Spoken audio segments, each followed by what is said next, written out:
Hello, Gems. Welcome to another episode of Tiaras and Tech. I'm your host, Shelley Benhoff, and today I'm talking to JQueery Queen, web developer, and also a drag queen. We talked about how they got into web development, misconceptions about the LGBTQIA+ community, and how companies can support marginalized groups. Without further ado, on to the episode. Hey jQuery, thank you so much for being here.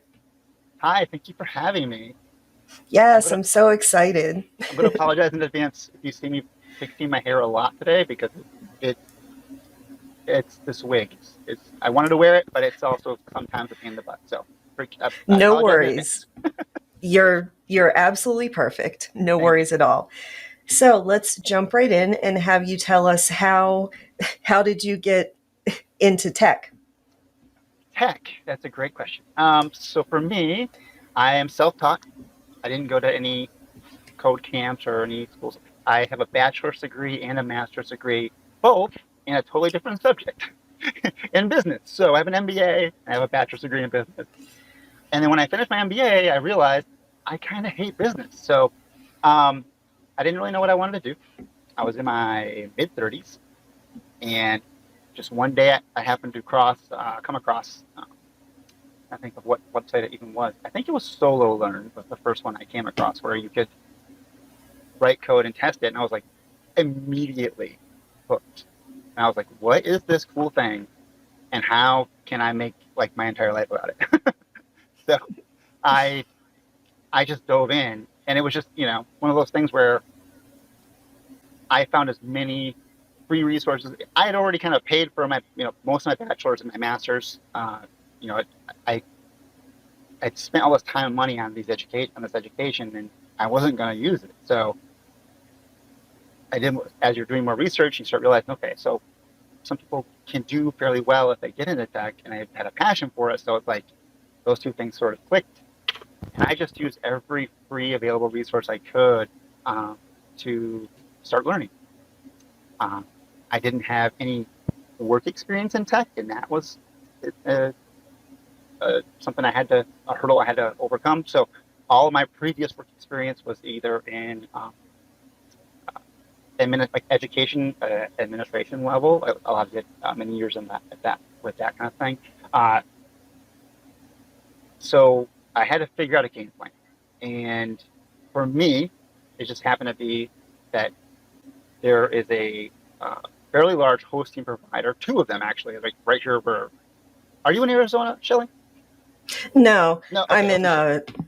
Florida. Yeah. Okay, I wasn't sure. So there are two very large hosting providers right here in Arizona. GoDaddy is right headquartered Mhm. here, and Bluehost, which not as many people know about, but is almost as big. If they're very close. So Bluehost is like they were having interviews, and I thought, well, this could be something that maybe I could segue because I could use some of the skills I already had, learn some more about the back end, which was really cool because they handle all the servers. So that was my. I got into Bluehost. I spent about 2 to 3 years there. First year, I spent specifically working with users and their websites and fixing issues regarding any number of things. Uh, Not a lot of tech support jobs, in my opinion, you can learn a ton from, but that one you really can, just because you see how the burgers are made. You know, you see everything. So, and if you want to, you can learn everything. Uh, After about my first year there, I was selected to be a part of a new team that was a WordPress specific team. And so there were about 12 of us that were part of this team. And we specifically assisted users with building like small business WordPress websites. And so I kind of fell in love with that.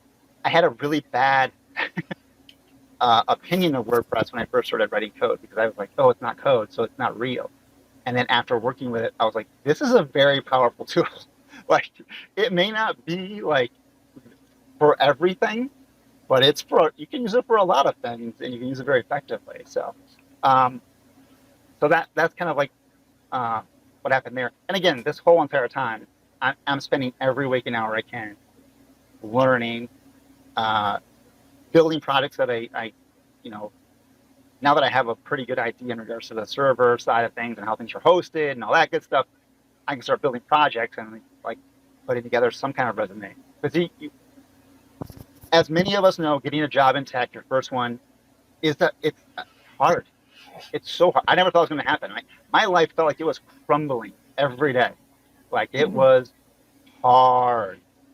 And I don't know how, but somehow I was going to interviews uh, pretty pretty much like weekly um, for different types of positions and, as a developer. And I just happened to come across one day where the person interviewing me, like, we just jived and it clicked and he hired me. And I was like, and this is sort of a weird side note. A lot of my studies had been spent, time had been spent studying C sharp. I really thought had planned on being a C sharp developer. And then my first job was as a junior PHP developer. So, so that was interesting. I think they looked a lot at the fact that WordPress is all in PHP too. So I had a lot of experience with the backend on that. So yeah, and then that job is the job that I currently have, and I've been here. I spent my first. I think I've been here. So it's going on 4 years now, or a little. It's going on 5 years. My first 2 years, 2.5 years, I spent as um, uh, like a temporary worker, essentially, basically going through like a third party. And then about a year and a half, 2 years ago, they hired me on full time. So yeah, I'm a part of a very, very, very small tech team for a pretty large company. I don't want to get into like details of who they are or anything like that. They're a good company. I don't want to say, I wouldn't say anything bad about them, but I just, for an anonymity sake. Until I get I to hear the you. point where I'm like, analytical and I can work at Google, then I'll talk Yeah. about it. But yeah, so yeah, that's my tech journey. That's where I've been, or how I've gotten to this point, basically. And um, That's awesome. it's thank you. Yeah, I I empathize and sympathize with every person going through job interviews and trying to get that Hmm. first job in tech so much, because it is so hard and it can be so discouraging. And no matter what I say, it sucks. I mean, it sucks to have those, like, to really want something that bad and then like not have a clear cut path or have different Yeah. potential issues getting there. It, I feel for those people. And I mean, all I can say is, in my experience, just because of how things went for me, I would say if you really want it, just go for it. I went for it at a really weird stage in my life too, in my mid to late 30s. I'm now in my like 40s. So, you know, it's one of those things where it's like, I was going to do it or die trying. That was my take on it. And that Yeah. sucks that it has to be that way sometimes. But I mean, when you really want something, I think that's just kind of how you have to go about it when it's I really love hard. that. Yeah. We have so much in common. I'm just going to unpack some things that you Yes, said. please. Like first of all of my websites, I have three. They're all WordPress websites hosted on Bluehost. Oh, So nice. Yeah. it's a great platform. I love it. I've used it for 8 years, probably. Haven't had a problem. Yeah, and then Yeah, it's super I fun too. I mean, it's a fun. WordPress is fun. It's just fun. it really is, yeah, and it's like, well, it's easy to me because, and then also, I write C sharp. That's my specialty. I That's know, so right? funny. That's so crazy. I did not know that. That's crazy. and and I'm a backend developer, so I was in charge of like the server architecture like a Okay. whole lot of the time too. All right. So that whole thing just tickled me. I didn't want to like interrupt you while you were talking about it, but I was just like, holy shit. The small Yeah. world sometimes. Small tech world. Out of all the tech stacks in the world, we both, kind of work in the same ones. That's so funny. Um, What led you to C sharp? Just out of curiosity. How did you end oh, up going that route? money. Oh, nice. Yeah, nice, Not gonna lie, nice. not gonna lie. I was like, I program, and after college, because I'm, right around the same age, and a- after college, there was no C sharp yet. I started out with like Cold Fusion and Okay. Dreamweaver as Oh my yeah. IDE and stuff like that. But once the web kind of took off more and all of these new frameworks, and I was like, Yeah. I'm really tired of coding in this very manual way. And so I was like, Microsoft is creating these libraries where you can just hook into those and, Yeah. just do stuff. And Yeah. so I looked, and the salaries were real nice. And so I was Mhm. like, okay, I'll study that. Not gonna lie. That's awesome. Yeah. Yeah, totally. Yeah, but I also wanted to go back and say that people often stay in careers they hate because they've spent all of this time cultivating this career, and it's really hard to change. And that's another thing that you and I have both done. Like, you changed from you know Working in business to education, yeah, and business. tech. I am changing from tech into like edutainment, Oh, okay. so it's like it's connected but is not the same. Yeah. It's not the same doing this. Yeah, but I think it's just important for anyone to know, life is short. Just do whatever the fuck you want. Yeah. I mean, if Don't. you have the means to get from point A to your goal, and it means that much to you, you really need to. I mean, I am in my experience. I mean, you know, it's important, and everyone's in different situations, so it's hard to. Sometimes when I'm on Twitter, I'll tweet something that's like, I'll like everyone should do this, and then I feel like I start thinking about situations, and I'm like, okay, from a when I say that, I mean it from this perspective. There's a whole bunch of other hurdles for a lot of people. So, but yeah, Yeah, I know what you mean. I totally know what you mean. You got to go for it. you do. Yeah. I have been telling everybody that once I turned 40, it was my no fuck 40s. Like, I'm just gonna be happy. I'm gonna let myself be happy. I'm not gonna, have no boundaries. I'm gonna set proper boundaries. Do what I'm gonna do. I'm gonna pursue things I want to pursue, like I'm passionate about, stuff like that for sure. Exactly. Yeah, Absolutely. Pardon for me just one sure. second. Go ahead. My lips are a little dry right now. They're beautiful. I Thank you. love the I did a little ombre shading, lip I today. Thank guess. you. Yeah. Ombre. Yes, that's Yeah. the word I was looking for. Yeah. Oh my gosh. What's funny about it is like I kind of just stumbled across it. Like I was a few months Mm. back, I was watching a YouTube channel and a girl did like a little white on her lip, and then I was like, that's how they're doing that. I was like, what are they doing to get that? I'm like, so yeah, I was like, okay, a little white, and then that was it. It just kind of like made the effect. I'm like, yeah, perfect. It's like The code. whole look. Makeup Just is a like lot like code. writing code. Yeah. Well, yeah, it's like expression, you know? Yeah. I love that. Yeah, so we're talking about makeup and expression, which, segues. You set me up for a nice segue into my next question: drag culture. Let's talk about that. I am in love with drag culture.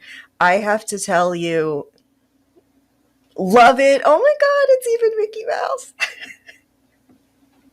There's a For people who aren't watching this but they're listening, there's a giant fan of rainbow Mickey Mouses all over it, which is so great. Yeah, so drag culture. I have a story before we talk about um, you and the impact, but I was at a tech conference, and they had a party where they hired uh, drag queens to entertain, and I was having a terrible time at this conference. I was just like, I was a fish out of water, whatever. I was sitting alone in the corner, and a drag queen dressed as Cher sat with me and like talked to me and could tell that I was just like conflicted and stuff. And she said to me, I'll never forget it. I'm almost crying now. Honey, sometimes you just got to grab life by the balls. As that is like my motto now. So solid advice. So can you tell us what impact has this amazing culture had to you? Uh, a ton of impact, to be honest with you. Like I really love drag culture. I am somebody who came to drag culture at a later stage of my life. Uh, I've only really been into it, if you will, like maybe for 4 or 5 years. Um, and drag culture is just, there's just something about it. There's so many things about it, really, that to me seems so cool. The way you can express yourself, the artistry, the humor, just everything about it, and the fact that it's kind of always been counterculture, it's about making a statement, and it's about, you know, showing the the norms of society are not everything, they're not the end all be all. So it had a huge impact on me, and I'm very fortunate.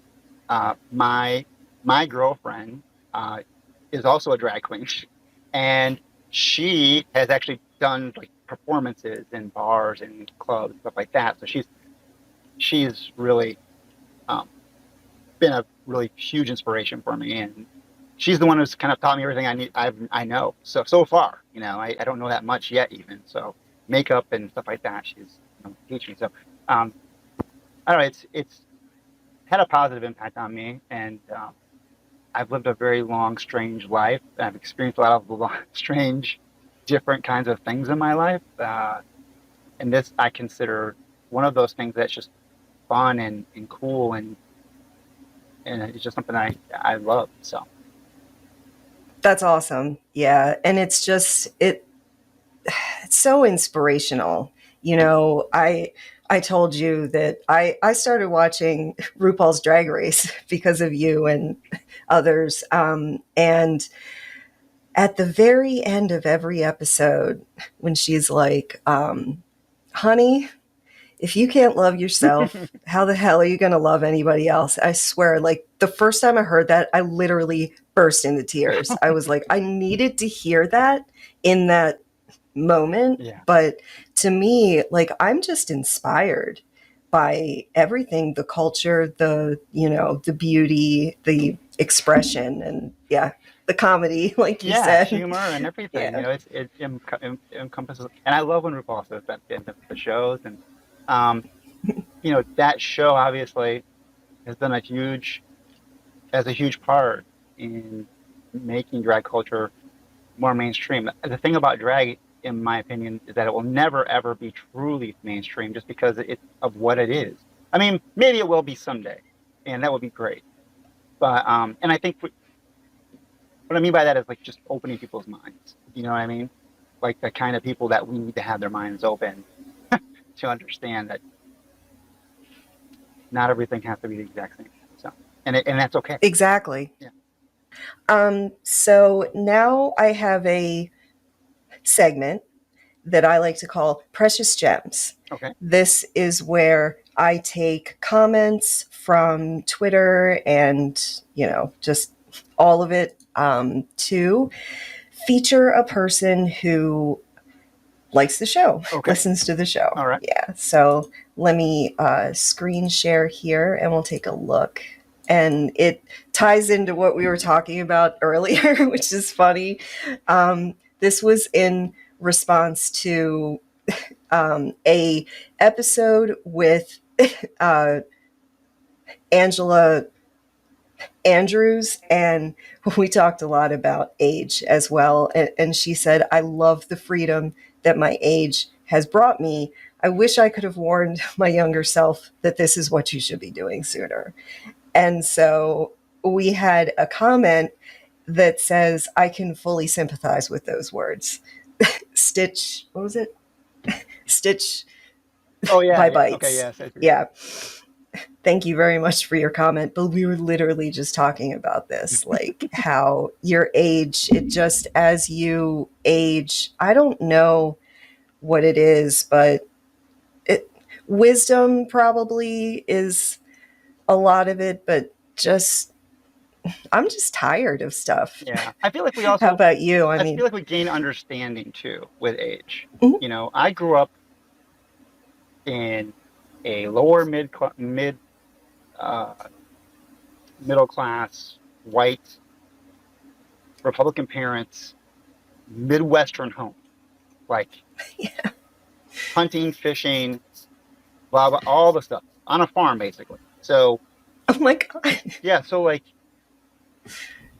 obviously when you grow up a certain way, you have a certain education, a certain background, like there are things that I just think the only thing that's ever going to change about those things sometimes is time, you know, and sometimes those things don't change for some people. But for me, I've just lived a very different kind of life and had different ups and downs and different situations, scenarios, I think. So like 10 years ago, Yeah, if you told me, hey, you're going to be drifting and drag someday, I would have been like, no, that's crazy. That doesn't sound, you know? So I think it just comes with perspective and time and understanding that you kind of like, you open your mind to other things and look at things a little bit differently than maybe you did before. So, yeah, I think so too. Thank you for your comment. And if you want to be a precious gem, then send us your comments at Tiaras and Tech on Twitter, Instagram, and TikTok, and use the hashtag Make Yourself Shine. Yeah. So you also, our parents sound similar. My dad actually owns a farm. oh, I okay. spent a lot of time on a farm as a child. I I, didn't like it. I'm not an outdoors girl, you know. I don't mind being outdoors, but yeah, I don't know. My grandfather had a farm. My dad, we grew up on, I would call it kind of a semi farm. It was like we had like 20 acres of land and we grew some crops, but my grandfather had a huge farm, like 80 to 100 acres and all that fun stuff. So I spent a lot of time there too. So yeah, so I've experienced That's a lot of those crazy. things growing up too as well.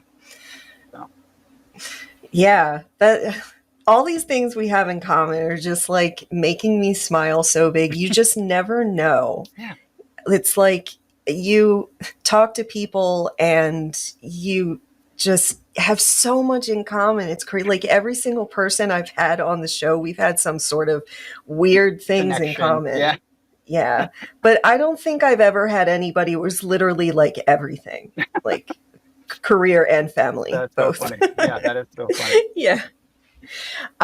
So yeah, continuing our talk kind of about drag and, you know, marginalized groups. Obviously, this show is made for inspiration, you know, and I like to talk about the hard stuff. So I wanted to talk about what misconceptions would you correct about non binary and trans people?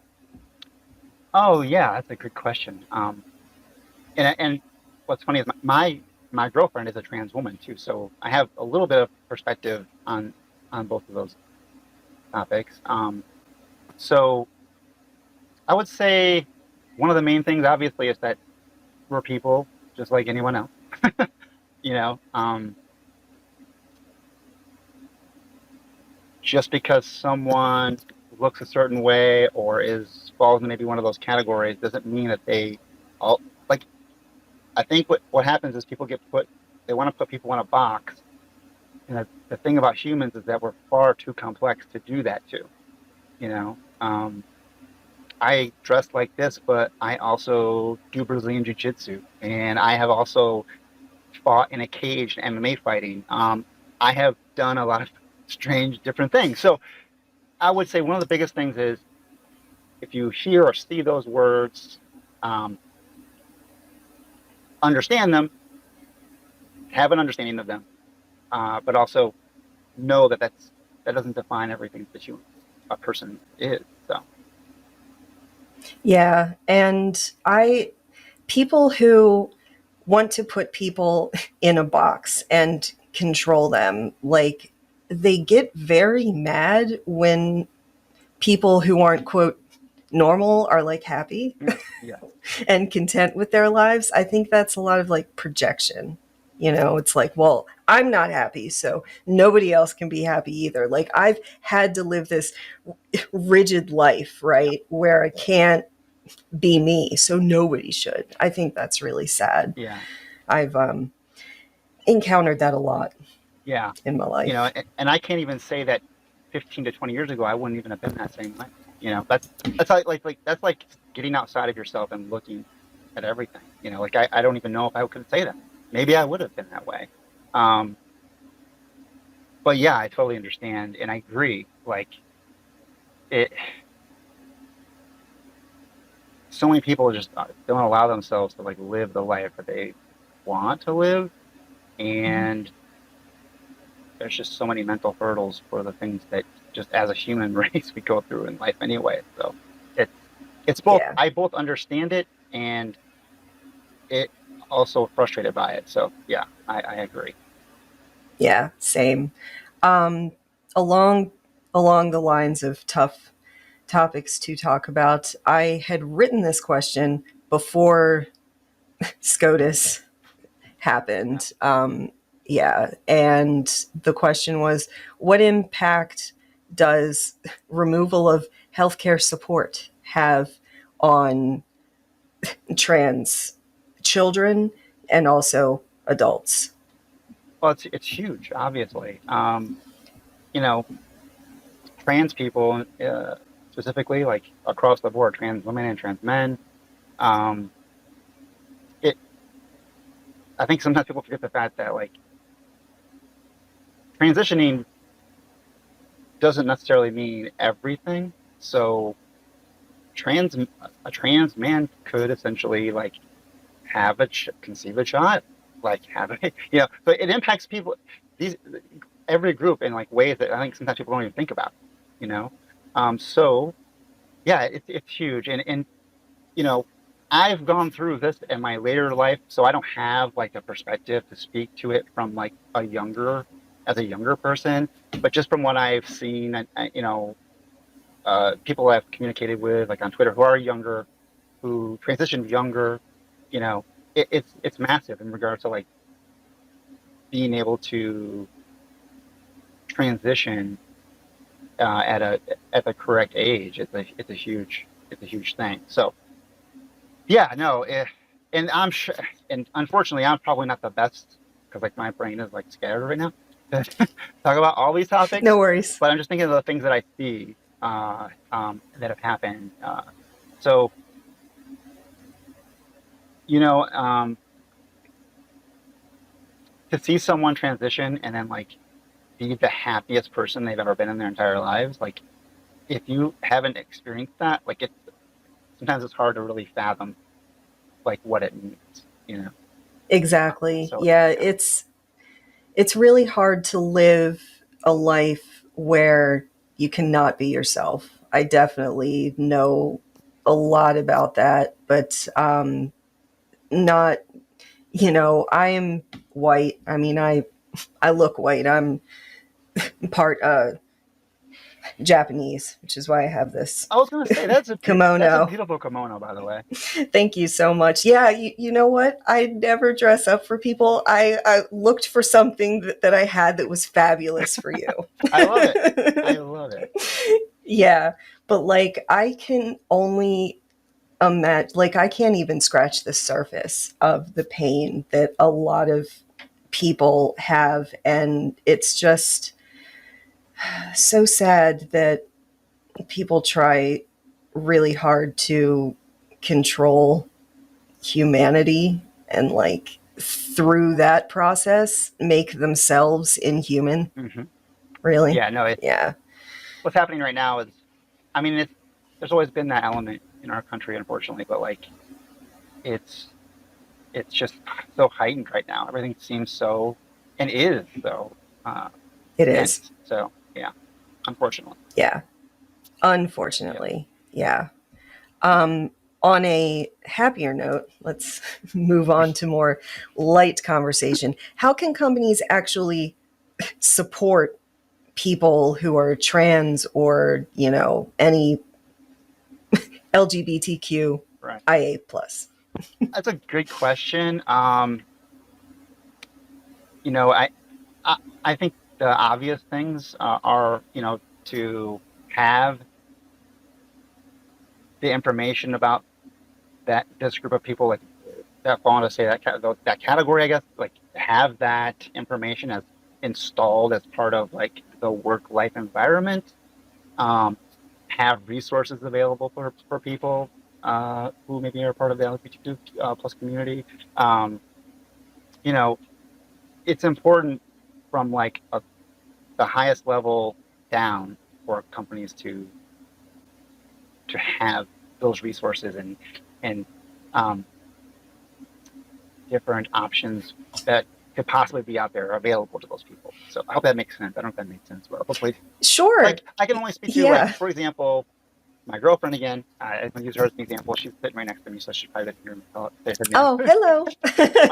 If you, by the way, if you ever want to see my girlfriend and I know you're gonna ask at the end, but we have a YouTube channel, so we'll talk about it at the end. But anyway, Oh, um, great. Yes. but she works for a very large company, and everything that I've heard from her, like they do a really good job at recognizing and uh, supporting the LGBTQ community. So yeah, uh, Yeah.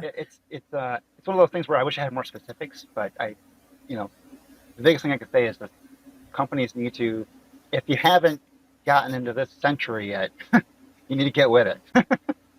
There's a lot of companies that haven't. It's This is why I crazy. teach leadership and, DEI. I've been teaching that a lot. You wouldn't believe the comments I get on some of my YouTube videos from like years ago, just saying that companies should be inclusive really pisses people off. Yeah, yeah. And for like no reason. Like the thing is, it doesn't impact that other person really at all, and they don't even. Yeah, But they want people want to just stick with like their stigma and their short-sightedness. So yeah, totally. Yeah, it's just ingrained into everything. And for me, the only way to change that is to address it in public and talk about stuff, literally my show. there you go. So, Absolutely. yeah, absolutely. Um, so, can you tell us kind of about what has your experience been in tech as a non binary person? So I'm very unique in that way. So I have a very unique perspective because I work from home. I have one other person basically on my team and my boss. And my boss is in Puerto Rico, and the other person on my team is New York. So we're never really around each other. So Mm. for me, it's been pretty easy because I'm sort of isolated because I don't Mm. really. I have a very strange situation in regards to like my team and the company I work for. Like everything is done remotely, so I love it. I love it, but I don't really. It's not like if I were in an office environment and more ingrained. I think it might be a little different. Hopefully, good.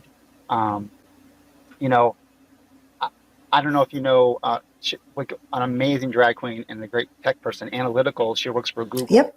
I I like admire her so much. Like, um, and I would be willing to bet like her experience is very interesting because unlike my boring experience, because she's really like in the thick of it. Like with a major company and like she's like I kind of separate like online. I don't really do too much in regards to like code and drag together because I'm lazy. So so um but analytical. I mean, she's got TikTok and everything, and she's a really. I watch her videos and stuff like. She's so cool, and the way she tries to like incorporate both things.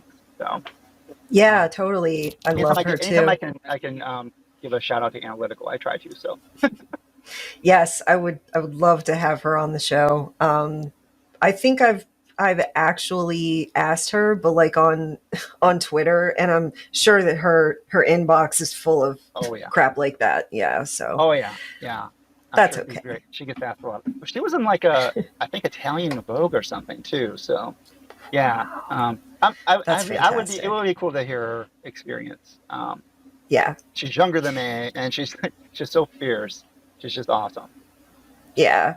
But like I would totally watch you code on a stream in drag. Like that would be amazing. I That's have a proper niche I that have you thought could about it fill. a few times, Yeah. and um, it's still something that's I might do someday. Um, when I first started to code, I actually had a little YouTube channel where I would write code down. I was trying to like create something. So um, it sometimes like there are days where I'm like, that sounds. I need to do that. Let's just do it, and then I'll spend like 45 minutes getting my makeup on. I'm like, I just want to look pretty today. I feel that. Yeah. Yeah. So, and Yeah. I'm in a very unique situation because I started doing drag like the pandemic. The pandemic is the reason I started doing Really? drag. Yeah. So here's what happened essentially. So the pandemic hit, and my girlfriend, who has done drag before but hasn't done it in years, um, we were both stuck at home, obviously, right? Um, during this pandemic time, I tell you what, like we've tried so many different. She taught me drag. I taught her how to code. So we're just like doing everything, you know. But like, so we started.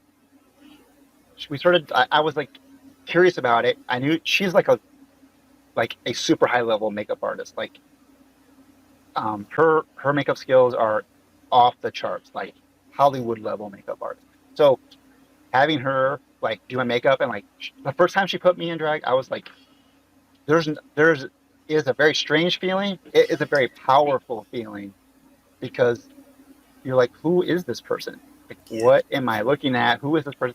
And then it kind of hits you like, this is super cool.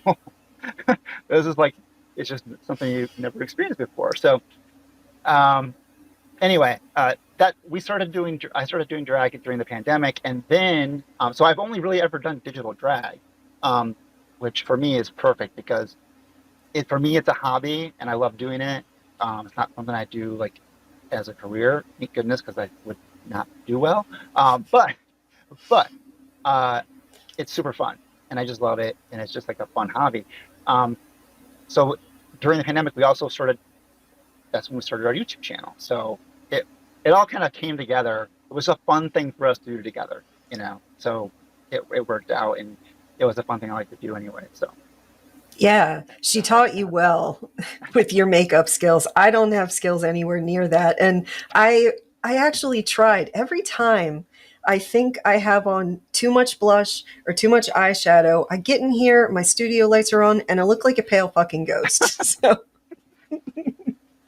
I could use some the tips. Trixie Mattel always says you got to paint for the back of the room. Paint Paint for the for the back of the back of the room. room. And then That is so she says great. that she paints for the liquor store down the street. If you've ever seen Trixie's makeup, it's crazy, Yeah. but it looks Yeah. awesome on her. So She does look great. she looks Yeah. awesome. Yeah. So, what advice would you have for anybody who is interested in tech? I would say, in my experience, I would say utilize any of the free or very inexpensive uh, um, resources where you can learn it yourself first. That's what I would do. Solo learn. Uh, CodePen for front end side of things is a great resource. I mean, um, Solo Learn's great because it has an app, so you can do things on the go, take little quizzes and everything, and even write code like literally through your phone, which is the hassle, but you can do it. They have little challenges, which are great for your mind. Uh, that would be my biggest advice. Like I would say there are enough free to very inexpensive resources out there to like learn basics. And then from there, depending on who you are and your situation, decide what you want to do. Are you at a place where you want to go get a degree in CS, or do you want to do something different, you know? So that would Yeah. be my biggest advice. Just there's enough cool resources out there that people can play around. I've always been one of those people that like if you dabble in something, you kind of know if it's a passion like within the first certain time frame. Oh, You yeah. know, like I love running. I'm a big runner, but Yep. I did a triathlon once and I hated it. So, so I was like, yeah, running fine, cycling fine.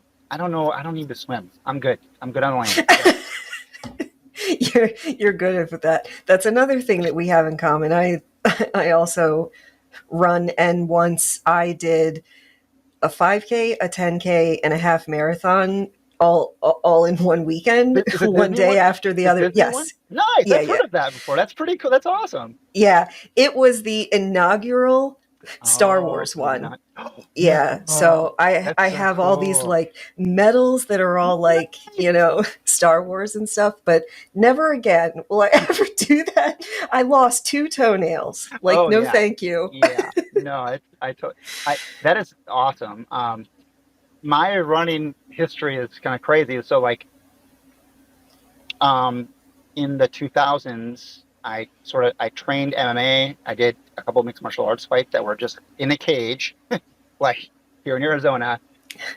That was more of a bucket list thing. I really just wanted to try it, and I'm glad I did it. It was really fun.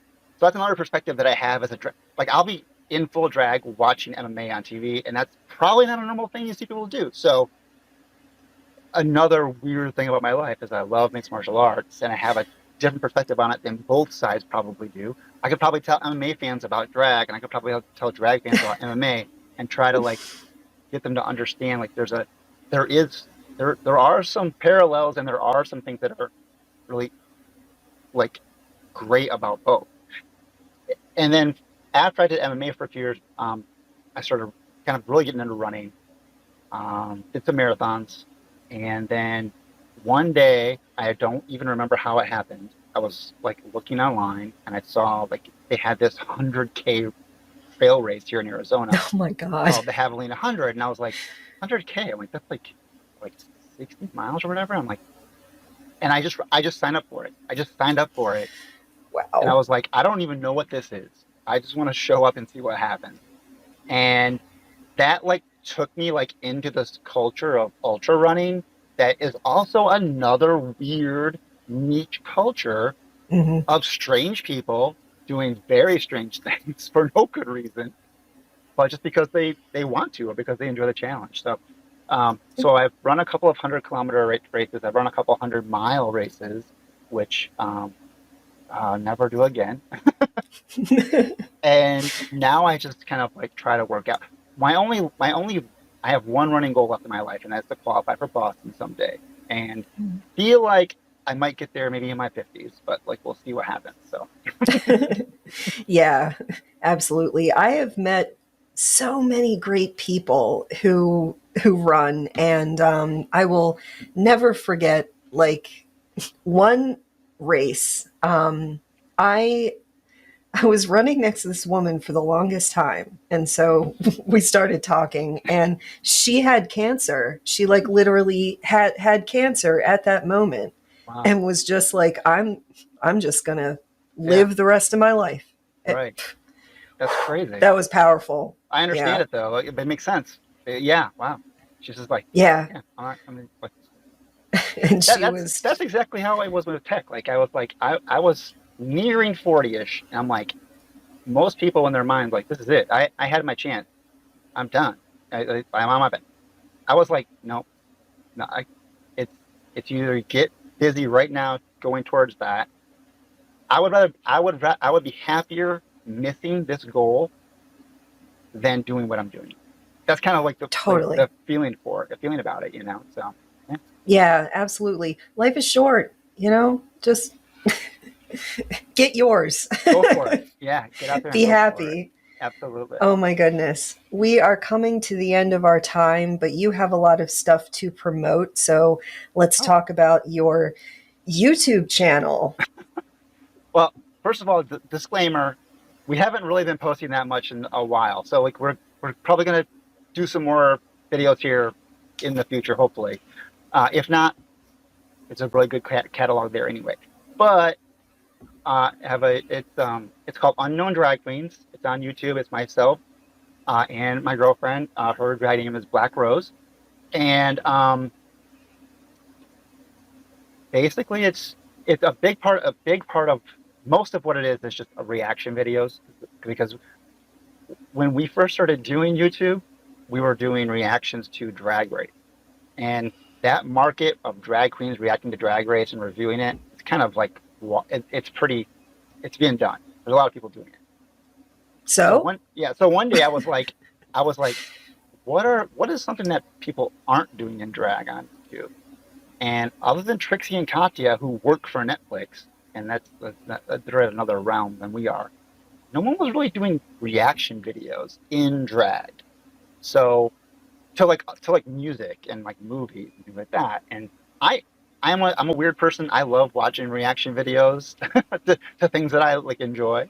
So I kept finding myself like spending way more time than I thought I was going to spend watching these reaction videos to music and movies. I'm like, we should just do that because there's not really anyone else doing that. And you know, we started doing that, and we were having fun doing it, which is the big part of it. And then we started getting some followers. So I think we've got between 6,000 and 7,000 followers or subscribers on there, even though we wow. haven't like had like a reaction on there in a few months. So, but Unknown Drag Queens, if you want to go like and subscribe, those videos, they're pretty fun. They're so us just being silly and drag and watching some really fun videos. We have a huge like Brazilian following. Brazil loves their drag queens, we found out. So Brazil and Germany, they're both a lot of Germany, big yeah. demographic of people that followed us. So, um, and then on Twitter, I'm just JQuery underscore Queen. I tweet about a little bit of everything. So if you're looking for just tech or just drag tweets, uh, I will tweet about a little bit of everything. And sometimes it'll be a random tweet about something I'm frustrated with in tech, usually. Anything from Jira tickets to code to anything. Jira uh, tickets, oh. yeah, things that are relatable to just about all of us. So, um, yeah, so those are my two big platforms. I was on Instagram until recently, and I kind of like it's just such a hassle. Oh, So yeah. there's and then who knows? Maybe I'll be doing some code and drag sometime in the future here. Who knows? So I uh, hope so. we'll see. Yeah. We'll see how that goes. That's awesome. Well, thank you so much. I will have links to all your stuff in the description. Sorry, I almost said comments. Like, I'm not going to comment on my own stuff. Yeah, thank you so much for Well, being here. thank you for having me. This is awesome. I super love this. Yes, absolutely. If you want to support us, please like, subscribe, and share this episode with your fellow gems. Let me know in the comments what other topics you would like me to cover, and follow Tiaras and Tech on social media and use the hashtag MakeYourselfShine. Thanks for watching or listening, and have a great day.